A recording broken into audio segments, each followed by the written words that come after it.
এটা আমার বাগানে নতুন সংযোজন, নতুন সদস্য বলতে পারো আমার পরিবারের। এটা হচ্ছে অ্যাজেলিয়া। অ্যাজেলিয়া গাছটা আমি গতকাল নিয়ে এসেছি। তো দারুণ লাগলো ফুলটা দেখে, আমার এত পছন্দ হয়ে গেল, আমি মানে না নিয়ে থাকতে পারলাম না। ওই জন্য এটা নিয়েছি। আর এটাকে তো বেশি রোদে রাখা যাবে না, ওই জন্য ছাদে তুলে দিইনি, এটাকে আমি কুয়ার পাড়ে রেখেছি। আর এখানে আমি খড়িটাকে ভিজতে দিয়েছি, আজকে বৃহস্পতিবার, এটা আমি আলপনাটা দেবো ওই জন্য। আর কত ফুল ফুটেছে দেখো, এখান থেকে আমি একটা ফুল নেব আজকে মা লক্ষ্মীর ঘটে দেওয়ার জন্য, বেশ বড় সাইজের ফুলটাই নেব।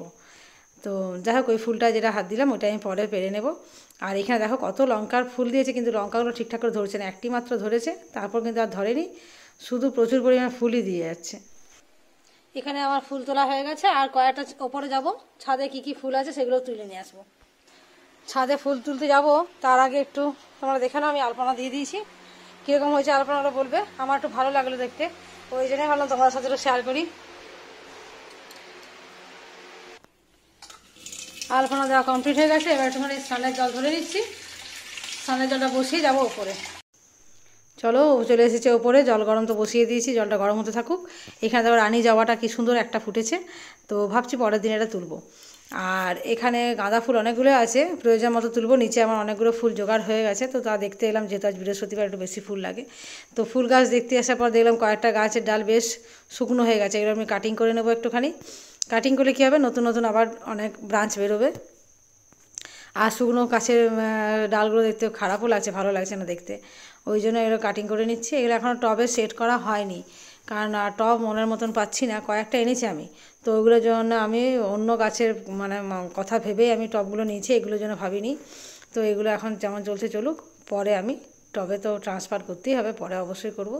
তো ছেটে দেওয়ার পরে দেখো গাছটা কী সুন্দর লাগছে, ডালপালাগুলো আমার শুকনো হয়েছিল, ভালো লাগছিল না দেখতে, সেই জন্য ছেটে দেওয়া। এই গাছগুলো সে একই অবস্থা আছে, এগুলো সব ডাইন থাস্ট, দেখতে বেশ ভালো লাগে, এক গাছ করে ফুটলে। আর গোলাপ গাছগুলো দেখতে পাচ্ছি, এগুলো না কেটে দিলে হবে না, তাই ফুল যখন শেষ হয়ে গেছে, প্রত্যেকটা ফুল যখনই মরে টরে যায় তখন আমি সাথে সাথে সেগুলো কাটিং করে নিচ্ছি। এই গাঁদা গাছের কুড়িগুলো আর হলোই না, এই যে কালো কালো হয়ে গেছে, এগুলো আমি কেটে বাদ দিয়ে দিচ্ছি। তাতে করে কী হবে, আবার নতুন করে ডগা বেরোবে। আর গাছ রাখা নয় তো, এগুলো সব পেছনে অনেক সময় দিতে হয়, তো এই যে শুরু করলাম, আমার অনেক টাইম চলে যাবে।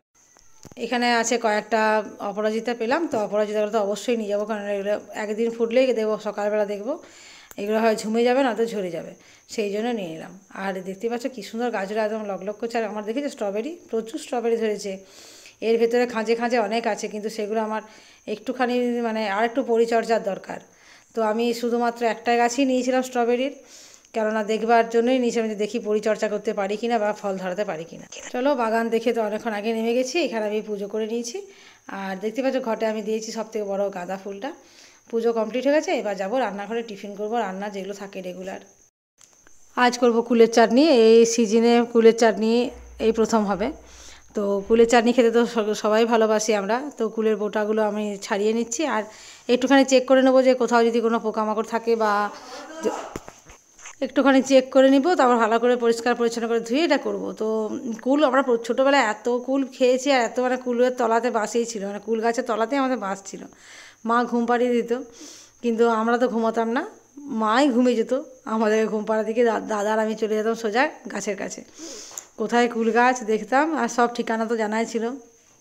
প্রচুর ছোটোবেলায় মজা করেছি, এই কুলগুলো দেখে আমার সেটাই মনে পড়ে যাচ্ছে। আমরা মানে তো এখন তো পাকা কুল খেতেও একটা দুটো যেন ভয় লাগে, ওই দেখো 3টে সরিয়ে রেখেছি, পরে আমি খাবো, এখন ছাড়াতে ছাড়াতে অনেকগুলো খাওয়া হয়ে গেছে আমার, তো এখন দেখলেই ভয় লাগে যে কটা খাবো বা পাছে শরীর খারাপ করে কি না, তখন মানে হয়তো পারলে কুল গাছটাই খেয়ে নেবো, এরকম পরিস্থিতি ছিল। তো যাই হোক, চলো ছোটোবেলাকার কথা মনে পড়লে আর বলতে শুরু করলে সে আর শেষ হবে না, তোমাদের ছোটোবেলার কথাও কিন্তু আমাকে শেয়ার করো। রান্না কমপ্লিট, এই দেখো এখানে করেছি আমি কুলের চাটনিটা, ধোঁয়া উঠছে মাত্র বললাম। আর এখানে আছে ফুলের চচ্চড়ি, কুমড়ো আর বেগুন দিয়ে। আর এখানে আছে আলু দিয়ে লাউ শাকের পোস্ত, একটু আলু দিলাম, যা ছেলেটাও খাবে। আর এখানে সমস্ত রকম সবজি দিয়ে বড়ি দিয়ে একটা মিক্সড ভেজ, এতে আছে শীষ পালং আছে, এখন তো শীষ পালংয়ের সিজন, ওটা বেশ খেতে ভালোই লাগবে, ওই জন্যই করলাম। আর এই কুকারের মধ্যে ডালটা আছে, এর মধ্যে একদম শুকিয়ে নিয়েছি। বিকেলবেলা কিছুই ভালো লাগছিল না, হাঁটতে যেতেও ভালো লাগছিল না, ওই জন্য চলে এসেছি আমি কাকিমার বাড়ি, অনেক দিন আসিনি, তাই ভাবলাম যে আজকে একটু বিকেলবেলা এসেছি, এখন বাজে মোটামুটি 5টা, 4:45 এরকম বাজে। আজ একটু বেশিক্ষণ থাকবো। কর্তাকে বলেইছি যখন ও দোকান বন্ধ করে যাবে তখন আমাকে নিয়ে যাবে, মানে প্রায় 8টা সাড়ে 8টার সময় যাবো এখান থেকে। তো সোয়েটার পরেছি আজকে অনেকদিন পর, যেহেতু আমি বাইকে ছিলাম ওই জন্য সোয়েটার পরেই চলে এসেছি। কাকিমা দেখো গেটে শব্দ পেয়ে ছুটে চলে এসছে। কাকিমার বাড়ি গেলে খাতিরটা প্রচুর বেশি হয়, আমার এত খাতিরের দরকার ছিল না। অনেকগুলো আমাকে লাউ পিঠে দিয়েছিল, আমি সেগুলো সব তুলে দিয়েছি। একটা মাত্র নিয়েছি, সিঙ্গারা আছে, আর একটা কি ভাজা ওটা দিয়েছে, ভুলে গেছি নামটা। আর ইঁচড়ের সবজি করেছিল দুপুরবেলা, সেটাও আমাকে একটা দিয়েছে। রসগোল্লা দিয়েছিল দুটো, একটা তুলে দিয়েছি, একটা খাচ্ছি।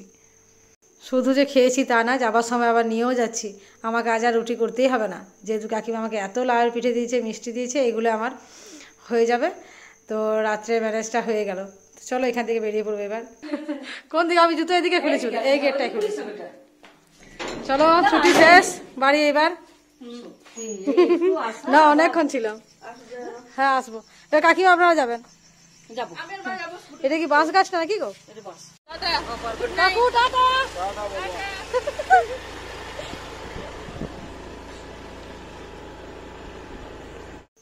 বাড়ি ফিরে এসেছি, আর আমি তো পুরো ভুড়ি ভোজ করে এসেছি, আমাকে আর কিছুই খেতে হবে না। তো এখানে কর্তার জন্য চা করে দিচ্ছি, তেজপাতা আর আদা দিয়ে চাটা করি রেগুলার।